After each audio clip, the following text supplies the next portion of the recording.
Hey guys, what's up? Producer engineer Alex Scott here with Consordini.com. Thank you so much for checking out another one of our video reviews. Today we are taking a look at a super cool plugin that is included with the Slate Digital Everything Bundle.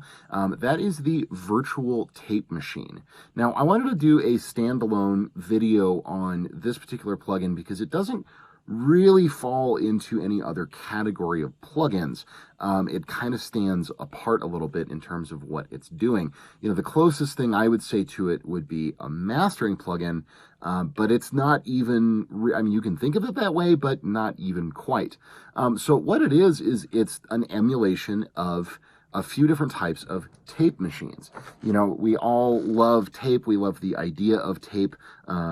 You know, there's a ton of really legendary tape machines that were used on records. You know, certainly before computers, that was all we had to record on. So all those great records that we all know and love from the 60s, 70s, 80s, all that stuff, and even up into today, were recorded on these great tape machines from companies like Studer and Atari and, you know, there's lots of brands out there. But this particular plugin is, I'm not sure if it is designed to be emulating a very specific, like a Studer J37 or, you know, something like that. But it is emulating a tape machine, and we would have all of the normal accoutrements that you would expect. Input gain, output gain. You can change the tape bias, which is kind of how the tape reacts to your signal, and how the circuitry is pushing the tape. And then we also have two different types of tape here, 456, which is an Ampex tape, and FG9, which is a different type of tape. I'm not totally sure what, but I'm sure you could find out. And then we have speed, 30 IPS or 15 IPS. Now, IPS or inches per second is basically how fast the tape was running over the heads. And the faster you ran the tape, the more top-end detail you would retain. So this, you know, changes between those two settings, either using 15 inches of tape per second or using 30 being the most kind of high definition sound, and then 15 inches per second being just a little bit more lo-fi.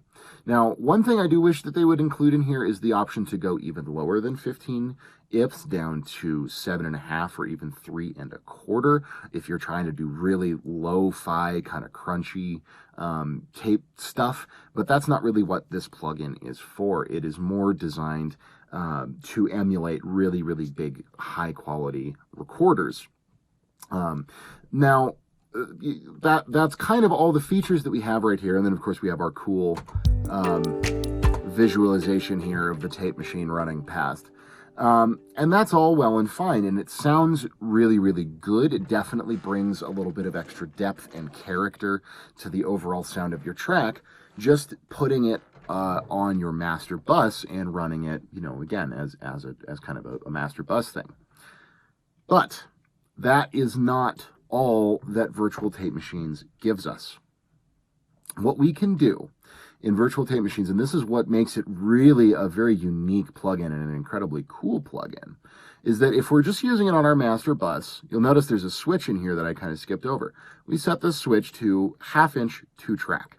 That means it's emulating a stereo master tape machine that runs 1/2 inch tape, which was typically, you know, it's called your mix-down machine in big old studios. And just 2-track tape machine, you send the, you know, stereo out from your mixing console into it, and there's, you know, Bob's your uncle. There's your whole mix downs for your record ready to go into mastering. But Slate has taken it one step further, because in an old school, you know, a fully analog recording studio, you didn't just have your mix down machine, you had your tracking machine, your main tape machine. That was usually, in the early days, you know, 4-track, 8-track, and then later on 16 up to 24. I believe there were even a few 32-track tape machines out there at one point. So what we can do with this plugin is we can open it up on pretty much all of the channels in our mix. Super, super cool. And we set it over to 2-inch 16-track, which is going to emulate a 16-track, you know, multi-track recorder that runs with 2-inch tape. So it's, you know, the dynamics of the whole thing are a little bit different. And then we have all the same controls everywhere else, 15, 30, input gain, output gain, if we want to hit the tape harder, bias, etc., etc. But we also have this grouping function here, okay? And what this does is it's the kind of thing that you would set up as a session template, and then kind of build your sessions around if you really like the sound of it, which I personally do. I think it sounds great. It is, I will say, a bit of a hassle just from the perspective of you got to keep all these plugins kind of grouped where you want them. And, you know, the grouping allows you to control, you know, as it says down here, grouping allows to control the parameters of many VTM instances at once. So you can control the gain and the tape type and all that kind of stuff to kind of A/B, different things like that. But when you have it in this 16-track mode and across all of your individual channels, and then you put the one on your Mixbox in 2-track mode, it does really accurately emulate the whole tape workflow of an old school studio. It's very, very cool, and the tone that it gives you, it does bring a really nice old school vibe to it. I really think that it sounds fantastic. I know a lot of guys who really swear by this, especially guys who come from you know, again, that old school world where you're working pretty much exclusively on tape machines. Tape like this, you know, 16-track machines, 2-inch or 2-track mixdown machines, they really do have a tone all their own. Tape itself has a tone all its own, and you know, there's a little bit of almost natural compression that happens, and a fair amount of saturation that you get from hitting that tape in different ways, you know, depending on where your bias is at and how much gain you're giving it, all this kind of stuff. It definitely gives it a vibe. And for guys who are used to that kind of natural tape compression going on in their signal, this is a fantastic way to emulate it. Also for guys who work more in the box, but really want to get an authentic, you know, like 60s or 70s vibe out of a record that they're mixing or a production they're working on, this will definitely give you a little bit of that subtle texture that you just don't, you know, it's not tubes, it's not transformers, it's not, you know, EQing, it's not particular compressors, it's tape. It's a whole other kind of part. It's like summing in a big console. It's another part of the vibe of those, you know, kind of major label or more old school sounding like rock records and all that stuff. It really is a critical part of that vibe. So I think it's great. I think that it as a tool, it does exactly what it should. You know, I could gripe and groan and say, well, I wish that there were a few extra elements in here, like a few more tape speed options, maybe a few more tape type options, maybe a few more machine type options, maybe a little bit of basic EQing, since it is designed to be used as something that's going on to multiple channels.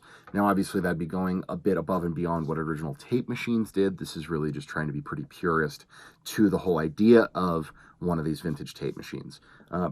Excuse me. But, you know, in any case, I think for what it is designed to do, it does a phenomenal job. And if it's the kind of tool that you're looking for in your workflow, it's an excellent solution. And the fact that it just comes as part of this everything bundle is incredibly cool.